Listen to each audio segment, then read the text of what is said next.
Hey guys, what's up? Dragon Lord Rock 86 and welcome to the Horror Zone. This is going to be my first ever video using a green screen. Now, my video that I'm going to be doing is a review of Krampus. As you can see in the background, Krampus Unleashed. Very good movie. So let's get into this. First off,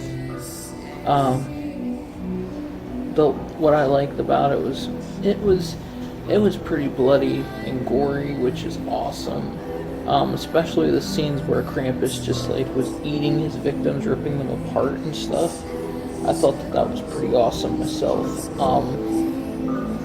Also, let me try to think what else. You know what, I'm gonna move this bench back a little bit. There we go. That's a lot better now. I apologize, I'm in my PJs still, getting ready to get in the shower actually, but anyways, bloody gory. The Krampus mask that they used, as you can see the Krampus behind me, it's not very bad at all. I mean, it's not as bad as the David Koechner version, but yeah,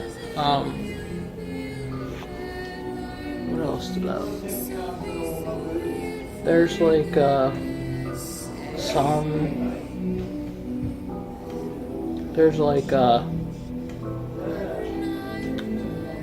but that was like pretty much, I mean, like I said, the camera angles weren't bad on it either.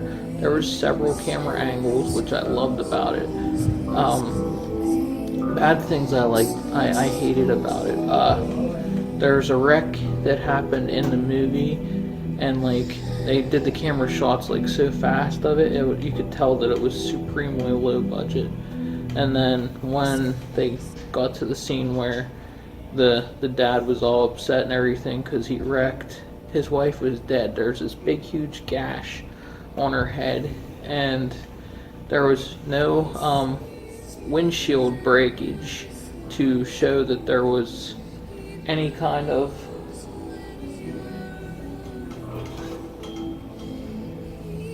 windshield breakage at all to show that there might be any kind of form of like something that came through the windshield and stabbed her in the head, or there was no broken glass on the side to suggest that there was anything. And the head wasn't like on the dash or anything, so you couldn't like there was nothing. I mean, her head was like cocked back like this. It was like there was nothing there to cause this. Her seatbelt was on and everything, like, so what caused the gash? It like mysteriously appeared. Another thing that I disliked, the Krampus costume. The mask wasn't bad at all. The mask was pretty good. The bottom portion reminded me of like a brown version of the Scream robe that Ghostface wore. I don't know. I mean, there was one part where he was walking all calmly down the road, and like you could see like this cloth that was like, that's what it seemed like to me. But it's an indie horror movie, like real low budget. A lot of people can't afford really a lot of money on that stuff, so it's whatever, you know. I mean, it's whatever you can afford, right? What else? The case is misleading too. Like, you see Santa Claus in a snow globe, so you assume that there's gonna be like they're gonna show Saint Nicholas or whatever in the movie, but they don't. He doesn't show up once. The way the story goes is there's this like real famous outlaw or whatever that robbed the world blind or whatever and buried his treasure somewhere, and people look for it all over the place. And then they finally found it, and they open this chest up with clothing or whatever covering it, and they find this thing that's called a summoning stone.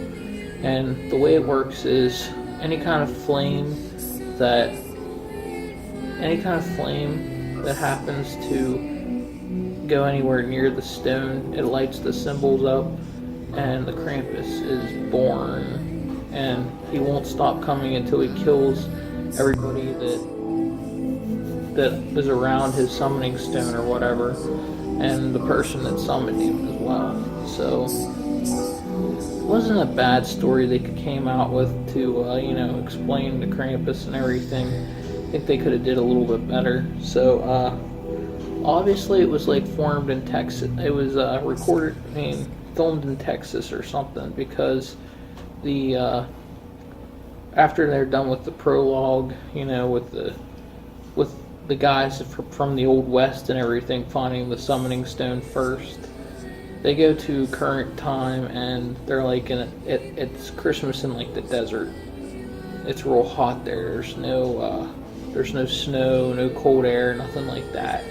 So it's got to be in like Texas or something. I don't know. I'm just assuming, but anyways, it's a different take on Krampus. This Krampus with David Koechner is hella good. It's the best Krampus movie that I've ever seen. But like I said, Krampus Unleashed is pretty awesome too. Well worth the $10 I spent at Walmart for it. I like when Walmart promotes indie horror movies, because every horror company started from somewhere. Like Universal Studios, they weren't this big multi-million or multi-billion dollar company when they started out. Everybody starts out. So and I'm a big supporter of indie horror movies. So yeah, I'm glad that I got the chance to grab it before Walmart stopped selling all their Christmas movies and Christmas stuff and everything, because New Year's is here and gone, so. But anyways, guys, I'm sorry that this was so late. I was waiting until I got a little bit of money so that I could buy the pieces to build this homemade stand for my green screen drop, so I could do a much better quality video. And I noticed that there's a little bit of shadow here. You're not supposed to really do green screen editing and stuff with the shadow, because it screws it up or whatever. I'm hoping that it doesn't screw it up too bad in editing. I have a decent amount of light, like this big metal pole that you're seeing all the way over here. It's a light, but it's dim light, so yeah, it's kind of not cutting the shadow down. I have a lot of light over here that's kind of making it where the shadow's this way instead of right behind me, which is good. I still got a lot of lighting to do yet before I can, be successful with the green screen. But that's what I got so far, and it's not bad, so whatever. So I hope you guys enjoyed the video. Please like it, comment, and subscribe. I would really appreciate any kind of help, support you guys give me. And I will see you guys in the next video. I hope you had a Merry Christmas. I hope you had a Happy New Year. And let's start this new year off with, a bang. I'll see you guys in the next video. Catch you guys later.